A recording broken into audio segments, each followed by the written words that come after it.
Monsieur le Président, vous dites qu'un bon aboutissement des négociations du GATT, c'est la prospérité pour la France. Parce que très peu de gens, dans le sondage que nous avons fait faire par BVA, très peu de gens pensent que le GATT peut nous apporter la richesse, contrairement aux arguments de beaucoup d'économistes. Nous apporter la richesse, une signature sur un accord mondial à propos du commerce, c'est un avantage pour la France parce que c'est un moyen de relance mondiale qui pourrait mettre fin, un des éléments qui mettront fin à la crise de récession dont nous souffrons. Je voudrais vous demander un jugement rapide sur le comportement de la Commission européenne dans ces affaires, parce que dans toute cette négociation, elle est très critiquée en France. Certains disent qu'elle a outrepassé son mandat, etc. Et un certain nombre de gens considèrent qu'ils sont mal défendus par le commissaire européen britannique de nationalité, Léon Brittan. Est-ce que vous considérez que...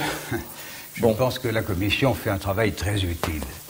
Ce sont des gens qui passent à l'heure actuelle toute leur journée, parfois leur nuit, à défendre, de la manière qu'ils pensent, les intérêts de l'Europe. Ils sont très compétents. Ils travaillent beaucoup, mais ils ont une tendance bureaucratique. Ils ont tendance à se substituer au pouvoir politique des États.